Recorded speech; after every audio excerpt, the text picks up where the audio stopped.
name is Casey Williams, Director of Parks and Recreation for the City of Spring Hill, Tennessee, and welcome to Brilliant Strokes. Brilliant Strokes is an intergenerational art program provided by the Arts Build Communities Grant through the Tennessee Arts Commission. And if you would like to be a part of this program, you can register online through the city website, www.springhilltn.org, or through the Parks and Recreation's Facebook page. All of our instructors are local artists, and we're so grateful to them for donating their time and their talents to be part of this unique program. Have fun! Hi, welcome back. It's Robin again. I'm going to finish up our journaling class, and if you see the assortment on the table, you can say I borderline between hoarding, addiction, and just all-out love of journaling. I'm just going to go through a few supplies today that I enjoy using and walk you through several of the journals that I have done in the past and am currently working on. So this is one of the earlier journals I had. I started taking a Master Gardener workshop, and I tend to take notes and doodle. And so as I took notes through this class, I did a lot of doodling with the notes, and it just keeps my focus where I'm more actively listening when I am doodling, and then it kind of sinks in a little bit more when I have to think about how to illustrate. This journal is more of an art journal. It has the thicker pages so it can take media, watercolor, and then some pen and ink, just some also quick sketching, and I like to use this journal to work out some ideas for transferring to a larger canvas. If you're new to journaling, I would recommend getting a journal something like this. This one has a lot of prompts in it. It's called the 52 List Project. So basically it has a prompt for each week during the year, and it's sectioned out by the seasons. And again, you don't have to start in January. You can start anytime throughout the year, but this one's does go through January. So this would be like your first week, and I just, again, try to do some illustration with the wording. And you just continue on, and it's really good. It's like, I want you to list playlist or places you'd like to go, people who mean a lot to you. Another art journal, again, mixed media. I did some more experimentation, just doodling. I work out some things in this one for classes that I'm going to teach later on. And this is just an example showing layering washes of watercolor and how it deepens the values as you apply different washes. This journal is pretty special. I have two granddaughters, and at a period of time I wasn't able to see one of them for a while due to distance, and so she was quite young, and so I would just sit down with this journal maybe once or twice a week and write little letters to her, so when she was older we could talk about that time when I didn't get to see her, and she could read about what was going on and thoughts I had about her when she was very small.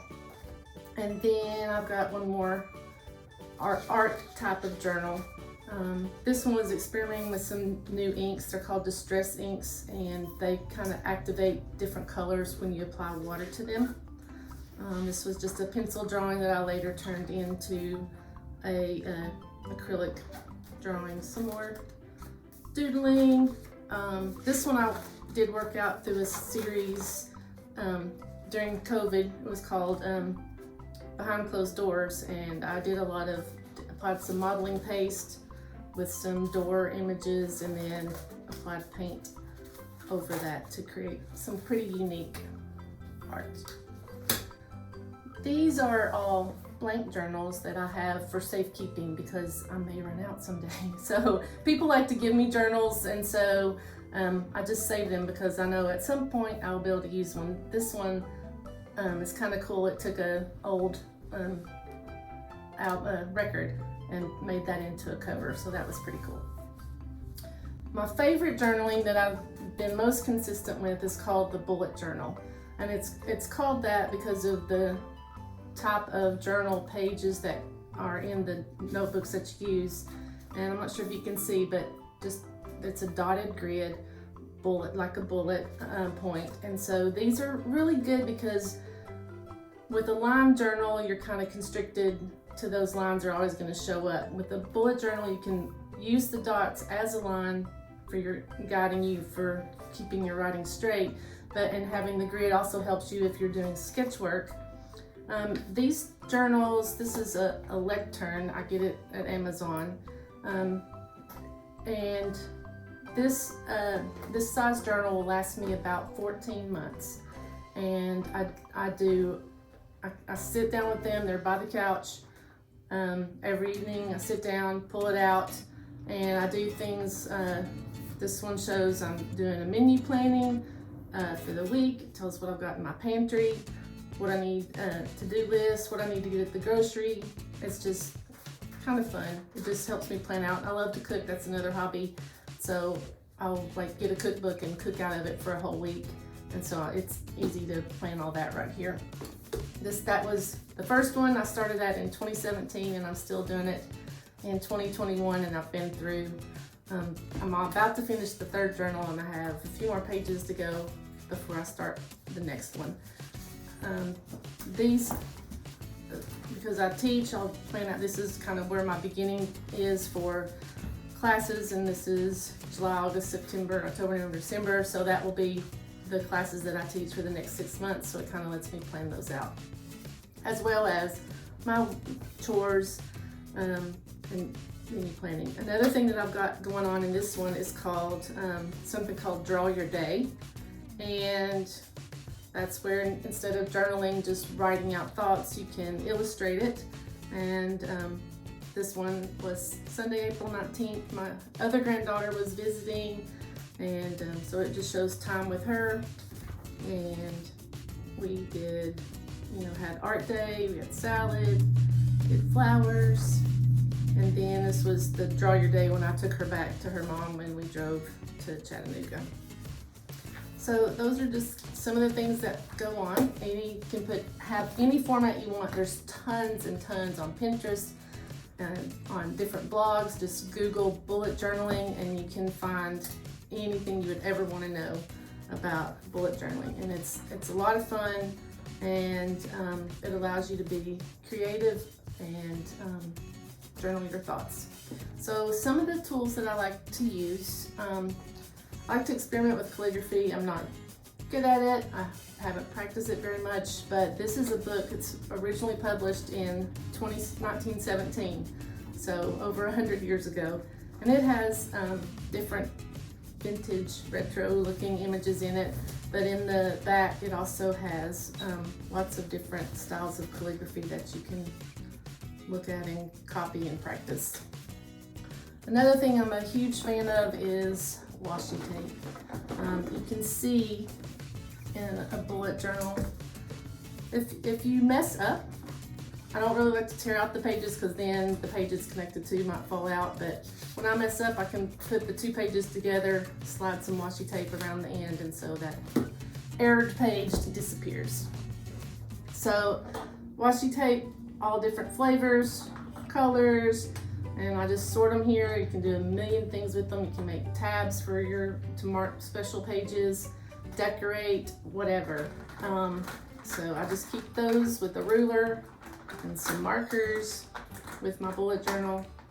And these are Tombow markers. They're double-edged. They've got a brush end and a pointed tip end.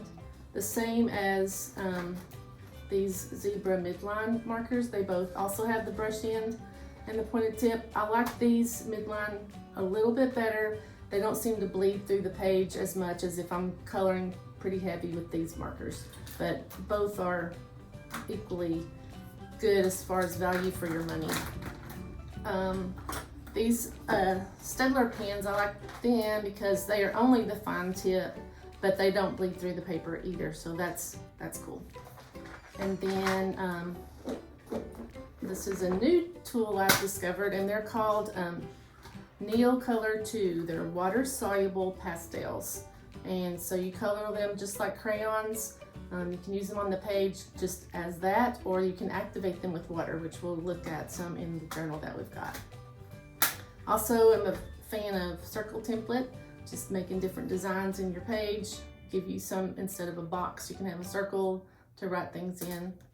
And a good book that picked up at, I think, Books A Million. It's called Journal with Purpose, and it has lots and lots of very simple corner decorations or how to draw different shapes, but they're very simplified and great for a beginner.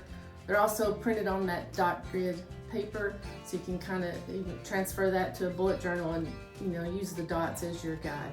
And so this one has all different kinds of subjects in it, and so it's a pretty good tool. So in the journal that we started working on earlier in the class, remember we did the watercolor palette into the squares on the front with the different doodles of flowers, and then I'd shown you a few entries into the journal where I cleaned out my raised beds, time change, St. Patrick's Day. Again, I messed up my writing here. It was in ink, so I covered up with washi tape. All is good. Then I started using some of the examples from here. I like to grow cut flowers, so this is just a list of the flowers that I'd like to have in my garden this year. It was a very rainy few days we had a couple weeks ago, some pretty bad storms, so I just reflected that here, and I'll just use some of these markers to show you. Drew a rainbow, so these again have the brush tip, and so with that you can make a thin line or press down and it makes a thicker line. And these are good for calligraphy. You can so when calligraphy, what I like to do, just so I don't have to remember a lot of technical details about it, I tend to, if I'm doing a downstroke, I'll press that tip harder, and if I'm doing something else, a different thing, I'll lift up on it. And if I have a letter like the A, which has 2 downstrokes, I'll do one thick and one thin. But these are great just to color your page with, and that's why I like those. So I'll also show you these. This is where my raised beds, I just taped on a piece of grid paper, taped it on and added some washi tape, and I mapped out what my garden is going to look like, and then when I plant what into that little graph there. Here's where I used the circle template and just doodled some different designs in it out of that Journal with Purpose book. I'm not a great big reader. I just fall asleep, to be honest, because I started so late. But this was if you want to, bullet journal is known for tracking, goal tracking, whether it's water you drink or books you read. And so this one, I kind of drew an open book, and then on this side I would write books that I have read, and then on this side would be books that I would like to read, put on the list. This is a day we took a trip not too long ago. It was Sunday, March 28th, and I just added washi tape, some flowers. I made a little pocket with some leftover cardstock, and then just a photograph of an old farmhouse that we passed by, and just took that in the little pocket. This is just a list I started of fun words, and I'm just experimenting with lettering and filling in with my new markers that I got, and writing words with their definitions. This is one of my favorite songs, and my husband makes instruments like banjos and dulcimers, and so he was playing this on the banjo, and so I just wrote down the lyrics to that and made a semi-rainbow background. Emily Dickinson is a poet, and we did another class in the mixed media series on asemic writing, and that is writing without semantics, writing that you can't really read, and she wrote a lot of her poems, initial drafts, using asemic writing, so I just documented that little tidbit on this page, and then you can always add color any way you want. So I thought I would just show you a few of the tools. Let's start with the watercolor pencils. Also, this is one of my favorite pens. It's a Micron. I like it because it It won't fade over time. It is also water resistant. So if you wanted to draw a doodle, it's just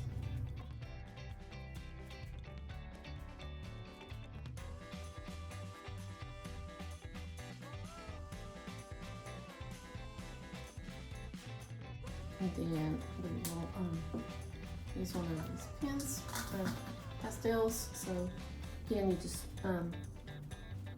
do it like a crayon.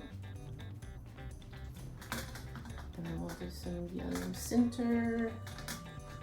And maybe shade a lighter green on one half of the leaf. Darker green on the other.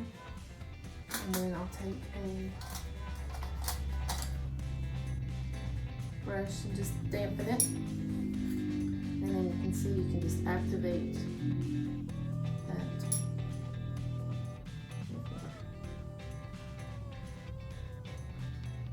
And I like it because you don't need a lot of water, and this is a mixed media journal, so it does have a little weight to the paper, but it will hold that and not work up.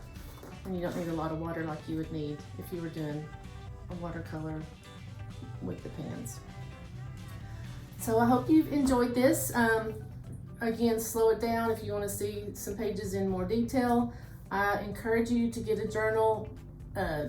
Walgreens, Target, the dollar store, any journal will be perfectly fine to start out with, and then as you find the type of journaling you're drawn to, then you could get a more customized journal towards the way you journal. But take a few moments and journal some either with illustration or with words and see where it takes you. I've enjoyed having this class.